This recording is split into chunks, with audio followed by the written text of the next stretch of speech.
Selamat pagi para sahabat. Dimanapun berada, saya sapa kita semua Yahoo. Tuhan memberkati.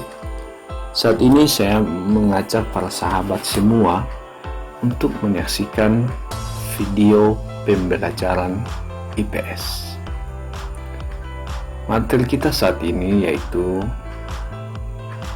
pengertian ruang dan interaksi antar ruang. Para sahabat, sebelum masuk kita pada materi, saya mengajak kita untuk memahami tujuan pembelajaran dari materi yang akan kita saksikan. Tujuan yang pertama, para sahabat diharapkan mampu menjelaskan pengertian konsep ruang. Kedua, diharapkan mampu menjelaskan pengertian interaksi antar ruang. Tiga, diharapkan mampu menyebutkan, boleh juga membuat contoh interaksi keruangan yang terjadi di wilayahnya. Keempat, diharapkan mampu menjelaskan kondisi saling bergantung yang diperlukan untuk terjadinya interaksi antar ruang. Para sahabat semuanya, kita masuk pada pengertian ruang. Ruang adalah tempat di permukaan bumi, baik secara keseluruhan maupun hanya sebagian yang digunakan oleh makhluk hidup untuk tinggal. Jadi bisa kita saksikan gambar-gambar yang tertera di slide ini. Ini contoh daripada penampakan ruang di permukaan bumi. Ada yang tinggal di padang gurun, padang pasir, ini juga termasuk ruang. Ada juga yang tinggal di kota yang sedang dilanda oleh air hujan. Ini juga termasuk ruang. Selanjutnya, bisa juga kita lihat penampakan ruang di permukaan bumi lainnya yang ada di berbagai tempat. Nah, ini kota Gunung Stoli. Jadi orang-orang yang tinggal di kota Gunung Stoli ini adalah ruang mereka.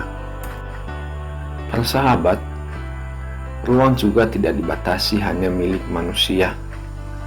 Dari pengertian yang sudah kita kemukakan tadi dari atas, itu ruang itu merupakan tempat tinggal makhluk hidup. Jadi di sini di gambar ini ada binatang. Jadi mereka juga punya ruang di mana mereka tinggal.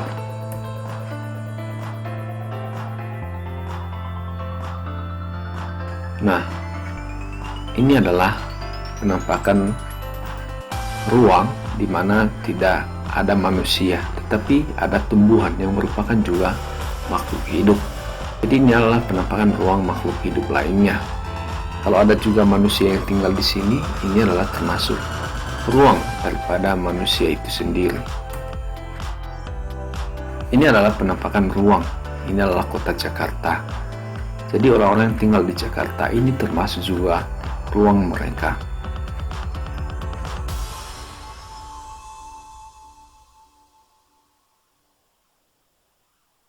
Masih mengenai konsep ruang, mari kita perhatikan ruang lingkup daripada ruang itu sendiri.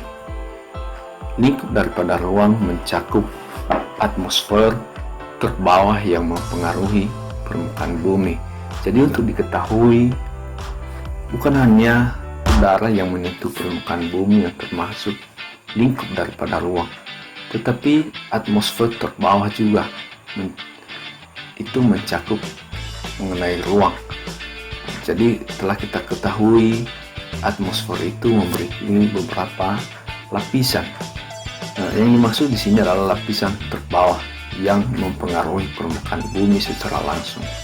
Lingkup yang kedua yaitu mencakup perairan di permukaan bumi. Perairan di permukaan bumi yang dimaksud di sini termasuk laut, sungai, dan danau. Dan juga perairan di bawah permukaan bumi seperti air tanah sampai kedalaman tertentu. Air tanah yang dimaksud di sini jadi boleh kita lihat dalam kehidupan sehari-hari seperti penggunaan sumur bor, kemudian penggunaan air yang diambil secara langsung dari dalam tanah dengan cara digali. Ketiga, mencakup lapisan tanah dan batuan sampai pada lapisan tertentu yang menjadi sumber daya bagi kehidupan. Jadi lapisan tanah yang kita injak ini, seandainya itu menjadi sumber daya bagi kehidupan kita, maka itu termasuk juga lingkup daripada ruang. Selanjutnya, berbagai organisme hidup yang ada di bumi. Jadi segala bentuk makhluk hidup di bumi ini, jika itu berhubungan dengan kehidupan kita, maka itu termasuk juga lingkup daripada ruang itu sendiri. Masih mengenai konsep pengertian ruang, mari belajar lebih dalam tentang konsep ruang. Desa Anda dan saya adalah ruang yang telah diberi nama. Jadi ini untuk memudahkan pemahaman sahabat mengenai ruang. Seperti nama desa saya adalah Sirete yang dijadikan sebagai nama ruang. Sedangkan nama desa Anda contohnya adalah Sokai Adu. Dan nama desa teman saya yang lainnya adalah, kita beri contoh, Kiliweto, yang juga dijadikan sebagai nama ruang. Jadi sekarang saya, Anda, dan teman saya yang lainnya telah mempunyai nama ruang masing-masing dalam lingkup kecil. Nias dan Nias Selatan, Pulau Sumatera dan Pulau Sulawesi, Indonesia dan Kanada, benua Eropa dan benua Afrika, itu merupakan nama ruang yang berbeda dengan lingkup yang lebih kompleks atau lebih luas. Setelah kita memahami konsep mengenai pengertian ruang, sekarang kita masuk pada interaksi antar ruang. Menurut Mintarto, pada tahun 1987, interaksi diartikan sebagai suatu proses yang sifatnya timbal balik dan mempunyai pengaruh terhadap tingkah laku, baik melalui kontak langsung atau tidak langsung. Interaksi langsung terjadi ketika seseorang datang ke tempat tujuan. Contohnya ini, saya secara pribadi langsung ke desa Sokai Adu. Jadi itu sudah terjadi interaksi langsung. Sedangkan interaksi tidak langsung terjadi melalui media penghubung seperti membaca berita, menonton TV, dan menggunakan telepon seluler. Sebagai contoh, ada orang yang bernama Faa dari desa Sirete pergi ke Sokai Adu pada hari Kamis, yang merupakan ruang Fe.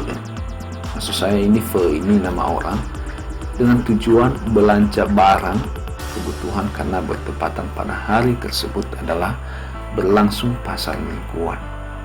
Jadi ketika saya dan saudara pergi ke tempat yang lain dengan tujuan tertentu, maka itu berarti telah terjadi interaksi antar ruang.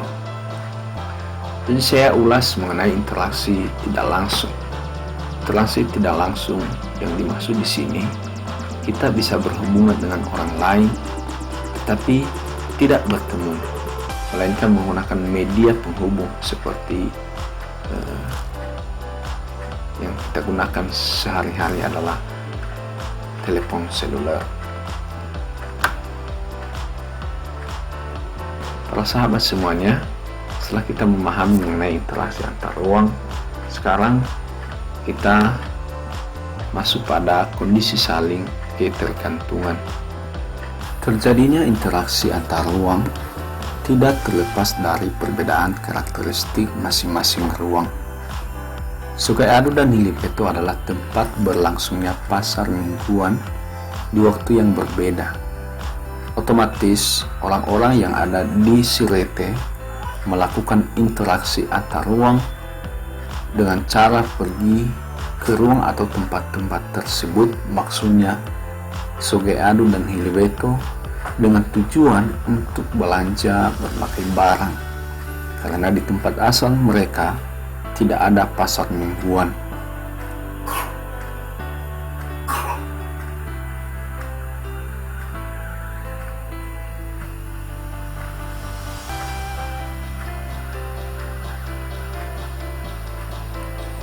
Sebaliknya, orang-orang dari Sungai Adu dan Hilipeto tidak tertutup kemungkinan untuk melakukan interaksi antar ruang ke Sirete dengan berbagai alasan tertentu.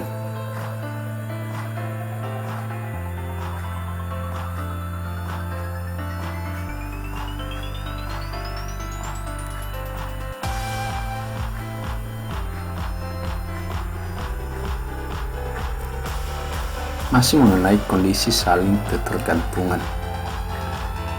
Keberlangsungan kehidupan di suatu ruang tidak terlepas dari peran ruang lainnya, karena adanya ketergantungan satu dengan lainnya. Kondisi saling bergantung yang diperlukan untuk terjadinya interaksi antar ruang adalah yang pertama, saling melengkapi.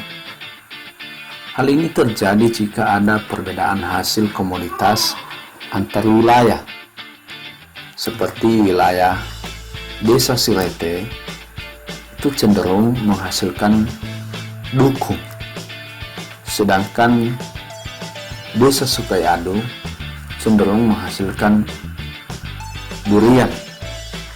Otomatis untuk melengkapi satu sama lain, orang-orang yang ada di Sirete pergi ke Sungai Adu untuk membeli durian, dan orang-orang yang ada di Sungai Adu pergi ke Sirete untuk membeli buku.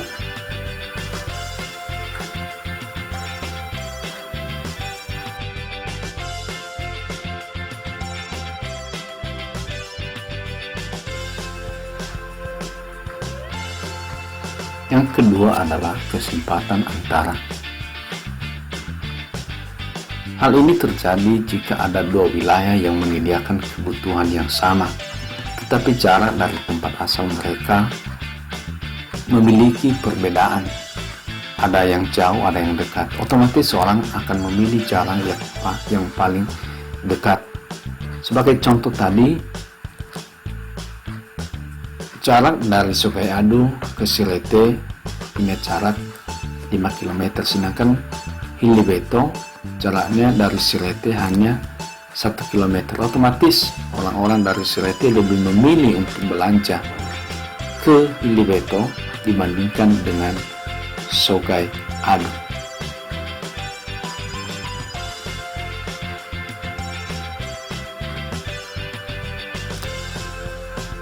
Yang ketiga, kemudahan transfer. Setiap orang akan memilih ruang atau wilayah yang akses jalannya mudah untuk dilalui daripada ruang wilayah yang medannya susah. Jadi bisa juga tidak terlepas tadi dari masalah jarak, bisa juga tidak terlepas dari aksesnya, mungkin jalannya rusak. Otomatis orang-orang akan lebih memilih tempat yang akses jalannya dekat atau bagus dibandingkan dengan yang akses jalannya lebih jauh atau yang jalannya rusak. Hal ini supaya orang melakukan perpindahan tempat atau perpindahan barang lebih mudah. Terima kasih telah menyaksikan tayangan ini. Semoga bermanfaat bagi para sahabat. Sampai jumpa pada materi berikutnya. Sekali lagi, sampai jumpa pada materi berikutnya.